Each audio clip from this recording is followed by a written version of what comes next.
Fala galera, beleza? Eu fiz um outro post ali falando sobre propriocepção e eu vou continuar nesse daqui porque faz parte de um post que está no blog da KGB, ou se você está seguindo o canal aí, você também já deve ter visto, se não viu, veja o outro post falando sobre propriocepção, que foi bem rapidinho, né? Foi um videozinho ali de 2 minutinhos só. Então é o seguinte, o nosso corpo ele está toda hora interagindo com alguma coisa, toda hora a gente está respondendo a alguma coisa.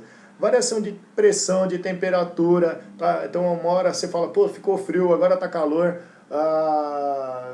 eu tô meio desequilibrado, pô, então assim, toda hora você está respondendo para alguma coisa, tá? Se você precisa sempre adequar velocidade do seu corpo, de reagir para fazer alguma coisa, para se coordenar, e isso tudo depende de propriocepção, tá? Então assim, vou baixar um pouquinho a câmera aqui, ó. Tem uma caneca aqui na minha mesa, tá? Vou até me jogar um pouquinho para baixo, tá? Então tem a caneca. Se eu errar a velocidade, eu chego, plá, meto a mão aqui, derrubo essa caneca, jogo as coisas longe aqui. Se eu for com a velocidade correta, acelerar e desacelerar corretamente, flexionar e estender minhas articulações, uma determinada combinação, eu pego a caneca com tranquilidade e faço os gestos que eu tenho que fazer, tá? Vou deslocar essa caneca para um lado e para o outro também, eu vou perceber que tem um certo atrito, tá? Minha mesa aqui é de madeira rústica, tá? E eu estou recebendo todas essas informações do meu corpo. É mais difícil deslocar em cima da mesa do que em cima dessa outra superfície que é lisa. Tudo isso está sendo percebido pelo meu corpo e a gente não faz conta nenhuma para isso, tá? E eu tenho outros proprioceptores, outros receptores no meu corpo. Então eu vou colocar um cafezão aqui, tá? Eu tenho uma série de proprioceptores que me ajudam a acertar o ângulo, a velocidade com que eu estou virando isso daqui, tá? Tenho outros proprioceptores que vão me dar a sensação de temperatura, se eu vou me queimar, se eu não vou me queimar. Olfato, se isso daqui tá bom ou não tá, um cafezão que eu fiz agora. Eu adoro café tanto quanto eu adoro bandana, né? E tá muito gostoso também, quem me deu essa informação foram os meus proprioceptores do paladar, tá? Então tem um monte de coisa envolvida em propriocepção, beleza?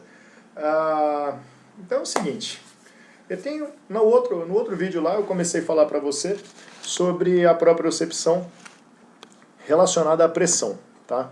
Então, assim, se a pressão aumentar muito, eu deixo de ter uma sensação só de toque para uma sensação de confortável de pressão, daí de desconforto e de dor, que é uma sensação de alarme, tá? Isso também vai explicar por que quando eu pego um halter, né, vamos supor que isso daqui tenha 8 quilos, que foi o que eu coloquei lá no post, ele parece às vezes ser mais pesado do que um kettlebell. Tá? Vamos supor que esse também tenha 8 quilos aqui também. Tá? E a diferença está nisso daqui, ó. Colocando bem na frente do vídeo, a diferença está no diâmetro da haste do halter para o diâmetro da alça do kettlebell. Tá? Talvez dê para perceber aí, ó. Eu vou até sair da frente aqui. Ó. Se você der uma pausa no vídeo e pegar um paquímetro, uma fita métrica ou uma trena, você vai perceber que esse diâmetro aqui é um pouquinho menor do que este diâmetro aqui. Aqui tem mais ou menos 30 milímetros, aqui tem mais ou menos 35 milímetros. Tá? Então, se eu colocar um na frente do outro, ó, você vai ver que não cobre totalmente lá atrás e aqui cobre. Tá? Ou seja, esse daqui tem um diâmetro um pouquinho maior do que o diâmetro desse daqui. O que acontece? Quando eu pegar os dois na mão, tá? Vamos supor que eu estou pegando os dois assim, ó, em briefcase, tá? Pegada de maleta, tá? O que vai acontecer? Tá? Eu tenho uma área de contato menor aqui do que aqui. Se os dois têm a mesma massa, 8 kg, e a aceleração da gravidade é o mesmo para os dois, vamos supor 10 metros por segundo ao quadrado, 8 vezes 10 da aceleração da gravidade, eu tenho 80 newtons aqui e eu tenho 80 newtons aqui. Só que a área de contato da alça do kettlebell é maior do que a área de contato aqui. Então pressão nada mais é do que a distribuição da força numa determinada área. Se a força, tá, 80 newtons, que é a força exercida por esses 8 quilos, é a mesma, tá? Eu tenho a sensação disso daqui ser 8 quilos mais pesado do que esses 8 quilos aqui, porque na verdade a pressão que esses 8 quilos exercem, tá, é maior do que essa pressão. Eu tenho 8 quilos distribuído em menos área, aqui eu tenho 8 quilos distribuído em uma área maior.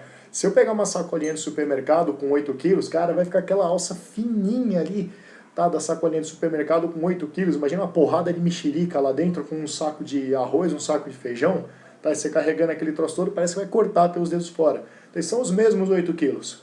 multiplicado pela gravidade, pela aceleração gravitacional, são os mesmos 80 newtons. Tá? Só que é uma sensação desgraçada de desconfortável. Se tiver que andar 2 quarteirões com aquilo, vai doer, você vai ter que trocar de mão, você vai ter que parar, você vai ter que colocar no chão, etc. Tá? Então, assim, pressão está relacionada com conforto. Se eu tiver alguma coisa que distribui na minha mão completamente, esses 8 quilos vão ficar super confortáveis, tá? Então, se eu tiver, por exemplo, um gato persa aqui de 8 quilos na minha mão, brincadeira, Donatella, vai ser super confortável, tá? Porque, ó, o gato é mole, fica totalmente distribuído na mão, tá? Né? Então, assim, pode ficar tranquilo, tá? Que quanto mais distribuído tiver na sua mão, mais tranquilo, mais confortável vai ficar, tá? Eu tô sacaneando, a Donatella não pesa 8 quilos, ela deve ter, tá com quanto, bebê? Ai, não gostou. Não gostou de aparecer no canal da KGB? Aí. Ela deve estar com uns 3 quilinhos, ela deve estar, tá? Mas quanto mais distribuir na sua mão, melhor. E isso funciona na sola do seu pé. Você vai experimentar um tênis novo, você coloca o tênis ali, tá cheio de pelo de gato voando agora aqui, tá? Você coloca aquele tênis novo ali, encaixa na sola do seu pé assim, que é uma maravilha. A palmilha tem uma área de contato muito grande com a sola do seu pé, fica super confortável. Aí você fala, deixa eu experimentar aquele outro de outra marca, aqui tem outra forma. Você coloca, parece que você está pisando num monte de caroço, porque a palmilha não bate com o formato da sola do seu pé. Então você tem poucos pontos de contato, você tem pouca área de distribuição da pressão, a pressão vai ser alta. E é por isso que às vezes um sapato ou um tênis mais velho é mais gostoso de usar. Ele é mais confortável para usar porque a palmilha já pegou o formato da sola do seu pé. Tá? Mas aí tem uma outra questão, que é a durabilidade dos materiais, então não adianta você querer usar o mesmo tênis, o mesmo sapato para o resto da vida.